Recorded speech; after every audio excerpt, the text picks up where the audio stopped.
Les ministres des Affaires étrangères marocains et angolais se sont donc réunis en début de semaine, notamment pour parler des enjeux diplomatiques. Les deux pays ont signé des accords de coopération relatifs à la suppression de visas pour les passeports diplomatiques notamment, et pour les consultations politiques. Sur le Sahara, les déclarations du chef de la diplomatie angolaise étaient très attendues, l'Angola étant historiquement hostile à la position marocaine. En 2016 et début 2017, les positions du Angola figurent parmi d'ailleurs les plus hostiles au Royaume, au Conseil de sécurité et à l'Union africaine. Et selon nos confrères de Média 24, le ministre angolais a notamment déclaré que le fait que le Maroc soit revenu dans la famille africaine, eh bien c'est quelque chose que nous ne pouvons ignorer, et d'ajouter que la question du Sahara est traitée au niveau des Nations Unies. Les premiers intéressés sont le Maroc et l'ONU. Ce n'est pas à nous, Angolais, de donner une solution. Alors, Dri Jeidan, finalement, le Angola qui semble basculer vers la neutralité dans ce dossier du Sahara marocain, est-ce que c'est bon signe d'après vous? Et puis, on parlait tout à l'heure de la Guinée équatoriale, autre pays lusophone comme l'Angola. Comment expliquer d'ailleurs leur position historique qui sont hostiles au Maroc? Vous savez, il y a eu un moment où le monde était séparé entre le monde soviétique et le monde libre, le monde libéral et le monde totalitaire. Et l'Afrique n'a pas échappé à cette règle, hein. Il y a eu un soviétisme africain, il y a eu des pays africains qui se sont tournés vers Moscou à l'époque et d'autres qui se sont tournés vers Washington. Il se trouve que les pays qui s'étaient tournés vers Washington étaient plus ou moins du côté du Maroc, et que les pays tournés vers le soviétisme et d'une certaine manière vers l'Algérie aussi, et vers Cuba, étaient hostiles à la position marocaine dans cette affaire pour moult raisons idéologiques. Le Maroc étant perçu comme un pays libéral, qui n'était pas du bon côté de la barrière. Après la chute du mur de Berlin, d'un côté, la donne change, et puis surtout, il faut dire une chose, c'est que le Maroc, dans cette affaire, avance avec du partenariat stratégique. Qu'est-ce que vous voulez signer comme partenariat stratégique avec une organisation terroriste comme le Polisario? À un moment donné, les pays se posent des questions sur leur développement économique, sur la création de richesses, d'emplois, de relations cordiales, et sur la loi des intérêts communs. Donc il va de soi que notre pays qui est dans le co-développement, qui signe des intérêts et qui a en plus la chance maintenant d'avoir un excellent ministre des Affaires étrangères qui connaît bien son affaire, il va de soi que la raison, à un moment donné, c'est-à-dire l'idée que nous ne sommes plus au temps de Brejnev, que quand on regarde sur le terrain ce que c'est que le Polisario, qui est une espèce un groupuscule de terroristes, on revient vers la réalité. Et la réalité, c'est qu'on a quand même, nous, Marocains, compris que le co-développement, d'abord que le respect des lois dans cette affaire était payant. C'est une stratégie qui prend du temps. Ça prend du temps, mais à un moment donné, c'est payant. Donc, vous verrez que de la neutralité, on passera probablement à mieux, c'est-à-dire à une amitié et à des relations qui seront des relations de grande qualité. Comment ne pas voir les choses autrement? Après tout, que proposons-nous?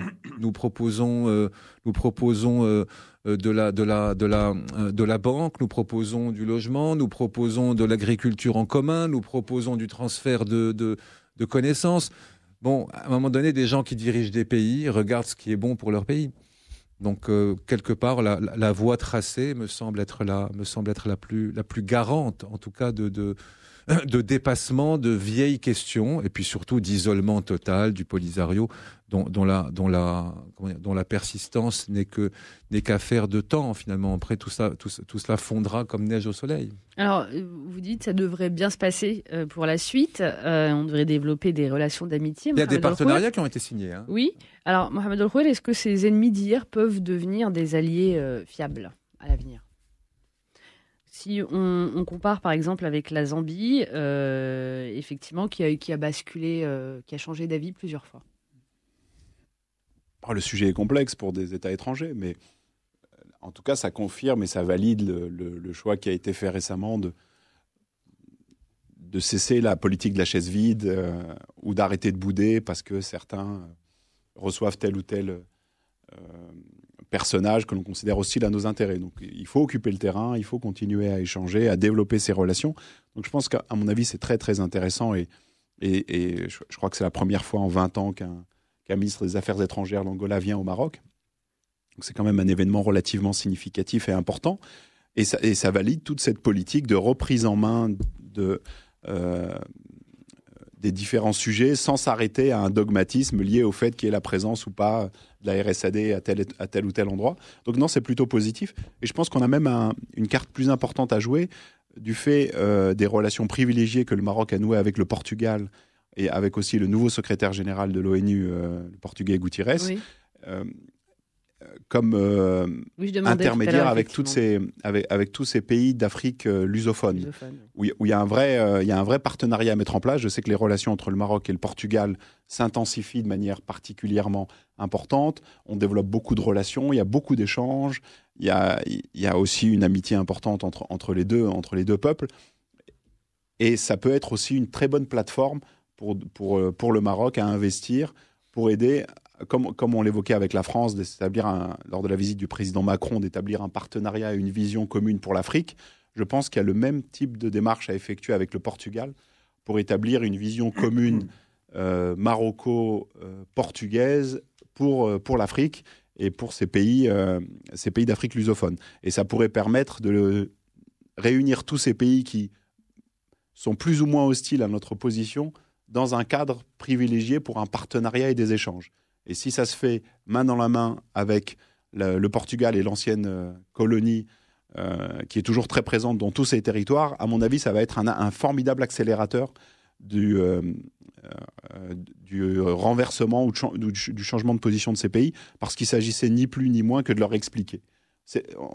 Au moins au niveau politique, on arrive vers une fin des dogmatismes et une approche de la part de ces dirigeants beaucoup plus pragmatique. Et de manière pragmatique, on sait que l'intérêt de tous ces pays et l'intérêt de l'Afrique, bien compris, c'est naturellement que l'intégrité territoriale du Royaume du Maroc soit préservée. Donc on le dit pas souvent, mais pour le coup, ils font du bon travail au niveau du ministère des Affaires étrangères pour essayer de développer ce partenariat. Alors Talal Shakir, est-ce que tout simplement le Maroc n'est pas en train de préparer finalement l'ère après Dos Santos en Angola, j'allais vous dire en Guinée équatoriale. Et puis, avec l'Angola, on se rapproche effectivement encore un peu plus de l'Afrique du Sud. Est-ce que l'Afrique du Sud, après ces pays de l'Afrique lusophone, est-ce que c'est un objectif aussi à portée de main maintenant pour la diplomatie marocaine ? Il se fera avec le temps, parce qu'il me semble que beaucoup de ces pays ne connaissaient pas le Maroc, ne connaissaient pas l'histoire, ne connaissaient pas le pays tout simplement. Maintenant, et suite effectivement aux visites de Sa Majesté, le Maroc est devenu un pays qui intéresse, où il y a une curiosité. Et les gens découvrent, et on voit bien, parce que leur réaction, leur volte-face n'est expliquée que par une méconnaissance de la question auparavant. Aujourd'hui, ils ont compris, parce que les médias, malheureusement, dévoilent la vérité. Aujourd'hui, ils ont compris, ils ont su, ils connaissent, ils se sont penchés sur la question, ils ont peut-être visité aussi, et donc ils ont compris que la voie de la légalité était du côté du Maroc, et que, effectivement, c'est un pays qui a beaucoup fourni pour cette région du Sahara marocain, qui continue à y travailler, et que c'est un pays qui, non seulement s'occupe de ces régions, mais également souhaite tendre et ramifier par rapport à toute l'Afrique. Donc aujourd'hui, à mon sens, il y a eu un travail diplomatique de rapprochement, de connaissance, un travail culturel, un travail historique qui devrait continuer. C'est pour cette raison que jour après jour, on constate que des pays reviennent et rallient la cause. Et avec le temps et l'usure, j'allais dire, les plus réfractaires que sont l'Afrique du Sud, vont finir par céder et vont finir par accepter la réalité et certainement au sein de l'Union africaine, accepter la réalité de la situation. L'Angola avait déjà, il y a 2 ans de cela, envisagé de réfléchir à la question du Sahara marocain autrement, et ils avaient dit que la question du Sahara était centrale au niveau de l'Union africaine, donc ils en font une priorité, c'est-à-dire une priorité avec le Maroc et avec le Maroc dans la famille, bien sûr, africaine. Donc c'est un travail diplomatique assez long, assez travaillé. Cette communication depuis une année donne ses fruits, parce qu'auparavant, il n'y avait pas de communication. Auparavant, nous étions uniquement des personnes qui recevaient des j'allais dire entre mille guillemets, des coups qu'on amortissait. Non, aujourd'hui, il faut être à l'offensive. Il faut être à l'offensive diplomatique, culturelle. Il faut être à l'offensive d'investissement. Il faut être à l'offensive économique. Et le Maroc l'est. Et grâce à cela, j'ai l'impression que le regard que ces pays-là, la Zambie, le Kenya, le Rwanda, vous vous rendez compte, des pays anglophones, des pays où les souverains n'avaient jamais mis les pieds. Il y a depuis la création, enfin depuis l'existence du Maroc, aucun roi n'avait mis les pieds dans ces pays. pays-là. Cette année-là, le roi Métis, effectivement, foule le sol du Rwanda, de la Zambie, du Kenya, de pas mal de pays anglophones. Et donc on se rapproche. Et on le voit bien, moi j'ai encore les images culturelles du rapprochement, on voit bien que ces pays aujourd'hui découvrent et sont bien heureux en tout cas de partager, de réfléchir autrement surtout à la question. Mélanie Freixigli, oui. Je ne crois pas du tout que tout d'un coup des pays aient découvert le Maroc et aient compris la justesse de sa position. Je suis beaucoup plus d'accord avec Driss Jeydan lorsqu'il dit qu'il y avait un alignement politique durant la guerre froide qui était simple, et ils se sont trouvés du même côté que l'Algérie dans cet alignement en deux blocs. Ça fait 30 ans. En deux blocs. Oui, mais dans l'intervalle, c'est 90 la fin de la guerre froide. Oui. Et dans l'intervalle, il y a eu encore parce que cet alignement impliquait des entraides et des accords entre les pays des blocs. Il y a eu encore des entraides et des accords économiques entre ces pays-là, donc notamment entre l'Algérie, l'Angola, etc. Et pendant ce temps-là, le Maroc, lui, n'était nulle part. Il était nulle part, donc il n'y avait pas de raison de changer de ligne politique puisqu'il n'y avait aucun intérêt pour le faire. Posiez la question de savoir est-ce qu'on peut faire confiance à cette amitié. Le terme même d'amitié entre les nations est une bêtise, à mon sens, ce n'est pas le bon terme. Il n'y a pas d'amitié, il y a des intérêts. À partir du moment où pas amitié, alors alliance dans ce non, cas-là. Non, mais c'est pas à vous. C'est pas vous que je critique. C'est le terme. Le terme. Bêtise, permettez-moi. Non, mais c'est pas vous que je critique. C'est le terme qui est employé actuellement, mais qui est un faux ami justement. On n'est pas amis quand on est des nations. On est éventuellement alliés, on a éventuellement des intérêts. Et en l'occurrence, quand on est humain non plus, on n'a pas d'amitié, on a des intérêts aussi. Bah oui, si vous le dites, on va là. Non, moi je suis pas du tout d'accord. Quand on est humain, on a des amitiés. Les pays n'ont pas de. Non. Il ne faut pas voir les choses comme ça. Oui, bien sûr. Mais juste, il faut voir les choses positivement. Les pays peuvent avoir des amitiés. C'est super. Et tous les bisounours se tenaient par la patte dans les magasins de jouets. Qu'est-ce que vous voulez que je vous dise ? C'est ce qui a été dit, en tout cas, entre le Maroc et la France. Oui, bien sûr. On parle bien de pays amis. Oui, mais non. En fait, ce sont des pays alliés pour plein de raisons. Donc, ça, c'est à mon sens, c'est pas comme ça qu'il faut voir les choses. Le Maroc, actuellement, est en train de se positionner en hub pour l'Afrique. Il fait tous les efforts pour ça. Il va voir tous les pays africains les uns après les autres. Après, il y a un certain nombre de personnes qui resteront fixées et coincées sur des postures qui sont un mélange d'idéologie, d'irrationalité et aussi d'histoire, de comment ils ont été portés au pouvoir et pourquoi. Vous parliez de l'Afrique du Sud, tant que les Zoumas sont au pouvoir, on aura du mal à se rapprocher de l'Afrique du Sud, mais les Zoumas sont dans la tourmente. Donc à partir de ce moment-là, il y aura une possibilité dans l'après-Zouma, à mon sens, assez rapidement.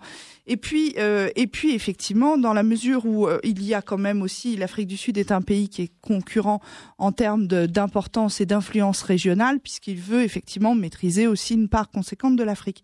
Donc à ce niveau-là, on restera toujours un petit peu en rivalité. Mais quoi qu'il en soit, si l'on considère les choses de cette manière-là, il est logique que nous parlions, nous, de notre légitimité, et c'est normal, des efforts que nous faisons et de notre intégrité territoriale, que nous insistions sur la justesse de notre cause, et c'est normal. Mais il ne faut jamais avoir la naïveté de penser que c'est simplement la justice qui convainc d'autres États. Ce sont des raisons économiques et politiques, et le savoir permet de bien avancer ses pions et de bien faire avancer sa cause. Merci beaucoup pour vos interventions.